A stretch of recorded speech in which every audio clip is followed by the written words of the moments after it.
के आए हैं और क्या संदेश देना चाहते हैं? देखिए, माननीय बहनी के निर्देश पर पूरे उत्तर प्रदेश में 2 मार्च से बूथ सेक्टर कमेटी का गठन का काम चालू है। आज मैं उसी की समीक्षा करने के लिए आया था। आज यहाँ बलहा विधानसभा की समीक्षा करने के बाद ये जानकारी मिली है कि हमारे सभी जिम्मेदार विधानसभा के साथियों ने वो बूथ सेक्टर कमेटी का गठन काम पूरा कर लिए हैं और जिसकी 20 तारीख को ये रिपोर्ट माननीय बहनी को दे दी जाएगी।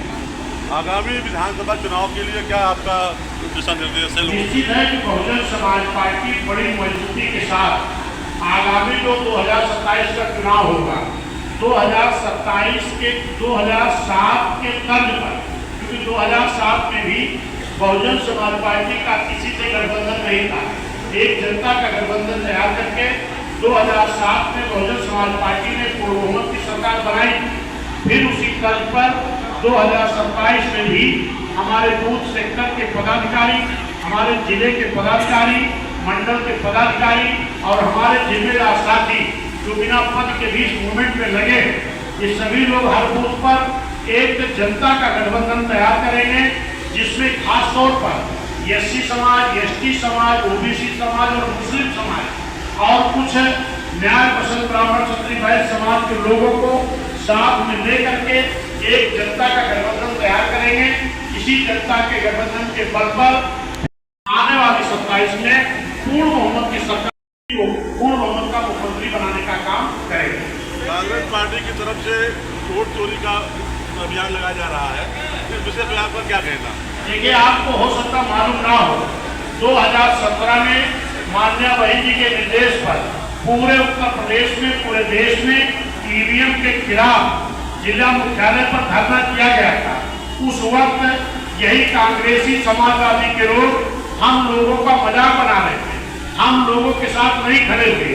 अभी उपचुनाव भी हुआ था, 10 सीटों का उपचुनाव उत्तर प्रदेश में होना था, 9 सीट का उपचुनाव हुआ है और उस चुनाव के ठीक बाद माननीय बहन जी ने एक प्रेस कॉन्फ्रेंस किया और माननीय बहन जी ने कहा कि 9 सीट के उपचुनाव में भारतीय जनता पार्टी ने ईवीएम के द्वारा धांधली कराई है, अपने अधिकारियों के द्वारा धांधली कराई है। अगर इस बात को चुनाव आयोग संज्ञान में नहीं लेता है तो आगे से हम चुनाव नहीं लड़ेंगे। और इसी का नतीजा रहा कि एक सीट का चुनाव 10 का होना था, 9 का हुआ था। फिर एक सीट का चुनाव जो अयोध्या में मिल्कीपुर का हुआ था, उस सीट पर माननीय बहन जी ने कहा कि अगर चुनाव आयोग इन बेईमानियों को संज्ञान में नहीं ले रहा तो हम इस चुनाव का बहिष्कार करेंगे, नहीं लड़ेंगे। उस वक्त भी ये कोई लोग भी बहन जी के साथ नहीं खड़े हुए और आज चाहे वो एनडीए गठबंधन के लोग हों जो 38 दल लेकर के चल रहे हैं, चाहे इंडिया गठबंधन के लोग हों जो 28 दल लेकर चल रहे हैं, इन लोगों की आपस में एक मिला भगत है, इनकी मिली भगत है। हम उससे मतलब नहीं रखते हैं। हमारी नेता माननीय बहन जी हर मुद्दे पर अपने तरीके से हम लड़ाई लड़ते हैं और वो लड़ते हैं।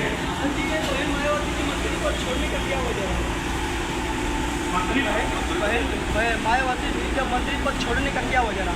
कहाँ मुख्यमंत्री पद छोड़ रही है और 3 दिन 4 दिन लाइन लगा रहे हैं, फिर भी उनको नहीं मिला है। 5 बजे से शाम तक लाइन लगाना पड़ रहा है। आज किसान ही नहीं, आज छात्र भी परेशान है, इनकी शिक्षा छीनी जा रही है, नौजवान भी परेशान है, इनकी नौकरियां छीनी जा रही है। इनकी नौकरी का जगह तो निकलती है, पर्चा लीक हो जाता है। किसान भी परेशान है, इनको आय नहीं अच्छी मिल रही, इनकी खाद की किल्लत नहीं मिल रही, इनको टाइम पर बिजली नहीं मिल रही।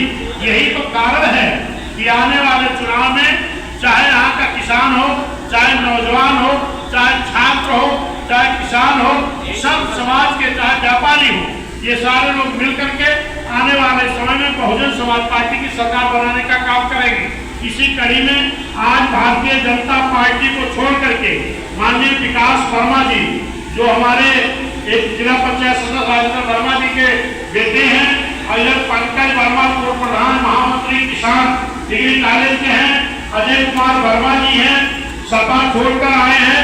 यहाँ सैकड़ों की संख्या में खास तौर पर हमारे ओबीसी समाज के लोग, कुर्मी पटेल समाज के लोग, यादव समाज के लोग, मुस्लिम समाज के लोग, पाल समाज के लोग, मौर्य समाज के लोग, विभिन्न ओबीसी समाज के और कुछ हमारे जो हमारे बहुजन समाज के भी साथी एससी समाज के जो कहीं किसी कारण पिछड़ गए थे, आज उन लोगों ने भी अपनी घर वापसी की है।